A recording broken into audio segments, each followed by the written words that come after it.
From fending off Islam Makhachev's wrestling to getting outstruck by him, UFC 284 was a roller coaster ride for Alexander Volkanovski. So no wonder, much like most of the fans, he too wants an immediate rematch. There's just one problem though, Dana White is having none of that. He doesn't think that Volk has done enough to warrant a rerun of the super fight, at least not immediately. You see, the Australian moved up a weight class from featherweight to lightweight to fight Islam, and while he was chasing the double champ status, his own division was left momentarily without a champion. In fact, there was a fight for the interim featherweight title between Yair Rodriguez and Josh Emmett.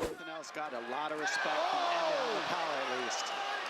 Both men connected. Ooh, nice. Oh my goodness. Emmett somehow ate it. The flying attacks, aerial attacks. Rodriguez has found the flow state early tonight. 1 minute, Josh, let's finish this.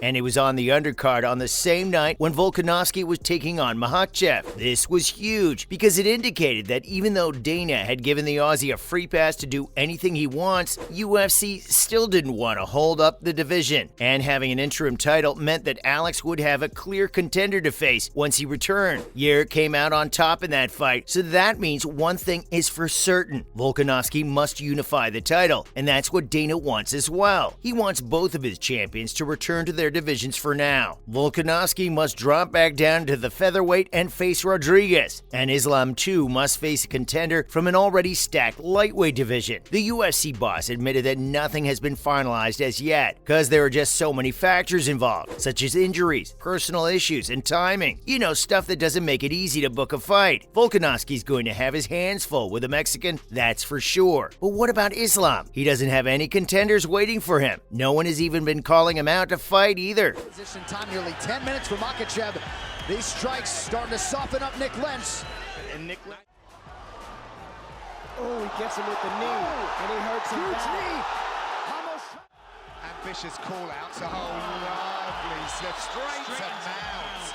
That in all of his interviews, the Dagestani has stated that he's ready to fight as soon as the UFC calls him, but he only asks for a real challenge and a true contender. And I think that the promotion has listened to him, because they're hunting for a clear top contender. Beneil Dariush has already been booked for UFC 288 in May against the former champ Charles Oliveira. They have also matched Justin Gaethje against Rafael Fiziev as the co-main event of UFC 286 later this month. Honestly, that would really be a breath of fresh air in the division. Guys like Gaethje, Oliveira, and Dustin Poirier have been around for a while, and things were really starting to look a little stale. No disrespect to these guys though. I mean, they're as tough as they come, and have been on top for so long for a reason. But the division desperately needed some new faces. Islam currently has no challengers to face right now. Before these guys sorted among themselves, that is. I really had my eyes on Poirier though. I thought he could maybe step up and fight for the title once again, but he doesn't seem interested in fighting another Dagestani at the moment. Not sure Madera's going to be able to recover from this one. the striking of Poirier has just gotten so much better. Like he said. Oh, big knees from Poirier. Body, body, body. Diego's got to move. He can't just absorb those shots. He's in trouble. He's getting lit. Anyway, it looks like the winner between Benny and Do Bronx would be the contender that Islam faces next, so there may be a lot of waiting for him as he may not get a fight before the end of the year. While on the other hand, Volk and Yair might have a go at it in a couple of months. I think they're just waiting for the UFC to sign the paperwork and announce the fight. Both of them fought on the same night in February, so they could be ready to fight again around the same time. I'm guessing maybe fall this year, but I can't say for sure until someone comes out and confirms it though. Yair may be an exciting prospect with his unorthodox fighting style and the way that he rallies the crowd. He sure has a lot of potential, but like most fans, I still think that he's got a long way to go before he can truly challenge the great. I mean, just look at what Volk did to Islam. He almost made him look human. Before that, these Dagestani fighters were unstoppable. They were so dominant, and they almost always managed to walk out of the octagon without even a scratch. Remember Khabib? That man only lost 2 rounds in his entire career. Again, full mount. Back mount. It's a monster. he's just mounted on his back here and just pounding on him. Big punches. Takedown by Nurmagomedov and gets the back. Wow.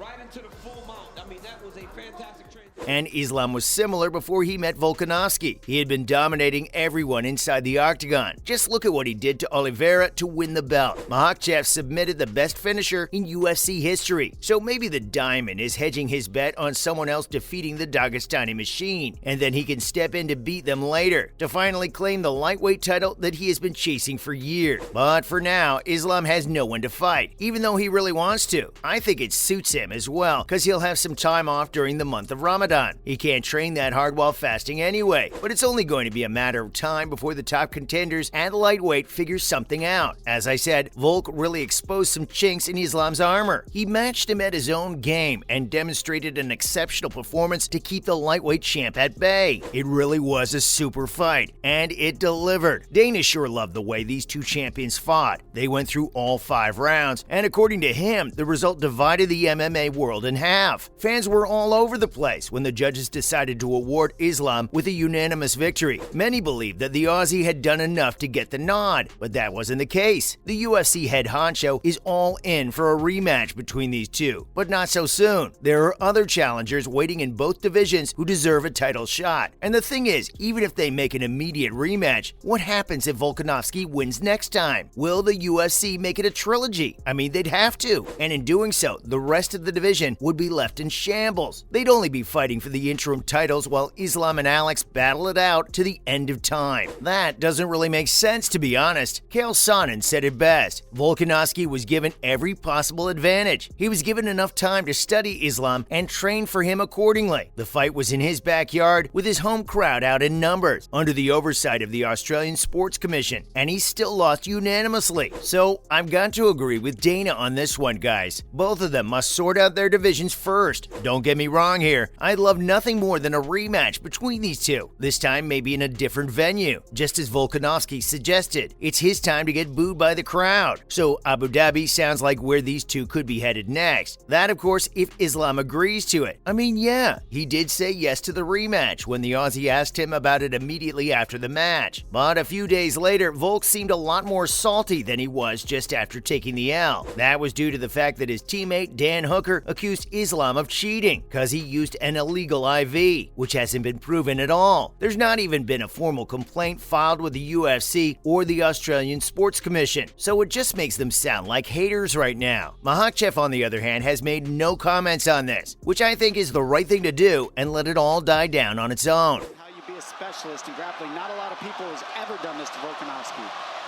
in any way. Isn't as easy as his other opponents as well, so therefore he's got to be calculated. Makhachev does so differently is he cuts you off from the fence so you can't use it to stand up because they're so good at that. That's the latest on what Uncle Dana wants for the featherweight and lightweight divisions.